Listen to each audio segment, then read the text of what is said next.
imitating the Lord, trying to be the supreme enjoyer. But we're not the enjoyer.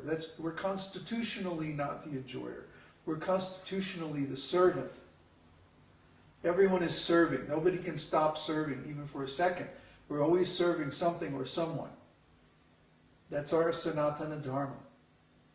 But if we try to artificially adopt the role of the enjoyer, what's going to happen is we're just going to fall down.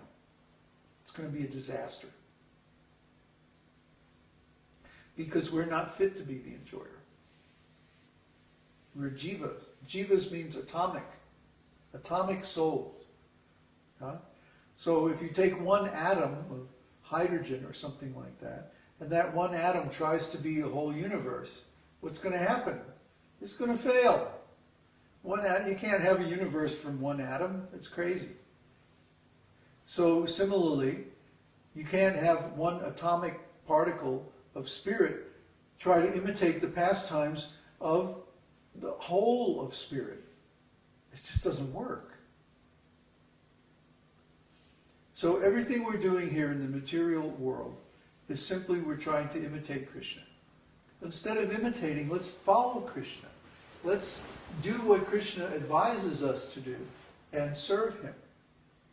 And then we'll see that everything becomes auspicious. Huh? It's easy, it's natural, it's simple, it's even fun. The greatest fun there is in life is self-realization. Because by realizing yourself, you realize everything. You understand everything. I don't know how many times I've sat there and just meditating, and by seeing something in myself, I'll realize, oh, that's the way the whole world is.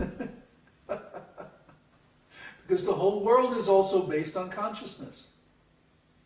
Consciousness is real. Huh? These temporary phenomena are unreal. But they're all based on consciousness.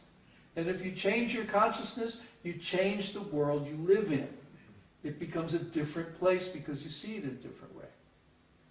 Just like if I had, rose-colored glasses. I'd see everything rose. Huh? But then if I take off my glasses and I see it the way it really is, oh, that's why people are talking about all these different colors. I wondered what that was all about. See?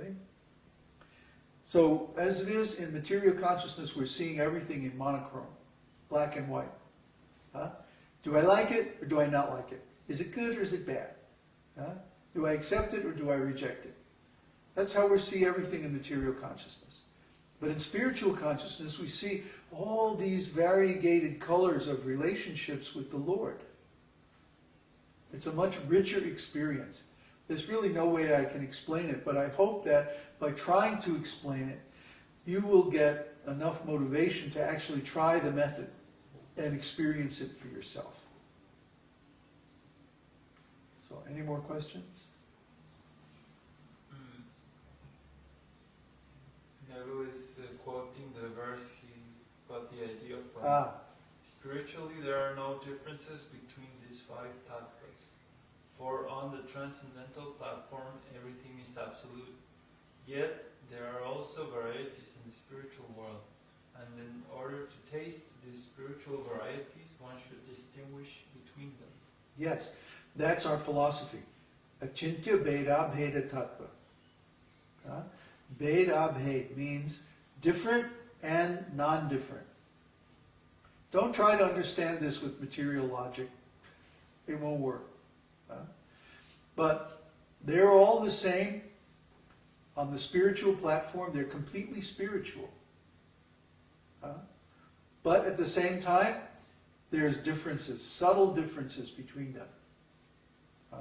It's just like if we had a whole bunch of colored spotlights. And they're all very bright. So the lights are all the same. They're all 1,000 watts or whatever. Very bright lights. But because they're spotlights, they have different colors. Red, green, blue, yellow, orange, purple, like that. So even though they're all the same, they're all 1,000-watt spotlights, they're different colors. So they're the same, but they're not the same. You see? It's in terms of one quality, the level of being, they're all the same because they're all God. They're all expansions or incarnations of God. But in another way, they're different because they're in different moods and they have different relationships with one another. See? There's nothing about oneness that precludes having differences as well. We can be qualitatively one and quantitatively different. Or the other way around, quantitatively one and qualitatively different. See? So the Pancha-tattva are quantitatively one. They're all the supreme, but they're qualitatively different. They have different qualities of spiritual existence, different moods. And they express those moods by their relationships. And those relationships are narrated in the pastimes which are revealed in the scriptures, especially Chaitanya Bhagavat and Chaitanya-caritāmṛta. So you have to read the scriptures. I mean, that's really the only way to become acquainted with the beauties of Lord Chaitanya and the other members of the Pancha-tattva. But you should do this. Don't be lazy. Neville, is it a correct understanding that Srivas Thakur is not in the conjugal mood because he is not an internal devotee? Right, he's in the mood of servitorship. Srivas is always available, and all of his facilities are also available for the Lord at any time. When the devotees go from Bengal down to Jagannath Puri to see Lord Chaitanya every year for the Jagannath Cart Festival, then Srivas Thakur and Shivananda Sain, these two devotees, very rich men, they would sponsor the whole journey and provide all the facilities for the devotees on the way down. So whatever the Lord wanted, if the Lord wanted to bring all of his devotees to Jagannath Puri every year for a big festival, then Srivas would do it. If the Lord wanted to have a big festival for Janmashtami or any other Vaishnava occasion, then he would have it at Srivas Thakur's house. That's the relationship between the Lord and Srivas. Srivas just dedicated all of his resources, which were quite considerable, to the pleasure of the Lord. And because of that, he is the supreme devotee. Similarly, the householder disciples of the spiritual master should dedicate their resources to the mission of the spiritual master. And by that way, they serve not only the Lord, but they serve all living entities in the best possible way. That's the duty of a householder. And that's what Srivas Thakur demonstrated by his example. He showed how all of his resources were dedicated to the Lord's pleasure. And by that he became eternally famous. And this is the actual position of a devotee. A devotee lives for the pleasure of the Lord, or the Lord's representative. Just like we've dedicated everything to the pleasure of Śrīla Prabhupāda. And because of that, we're so tremendously happy. So try to understand, all these things, these instructions are not given to exploit you or to cheat you or to benefit materially. We don't care about material benefits. We want spiritual benefits for as many people as possible.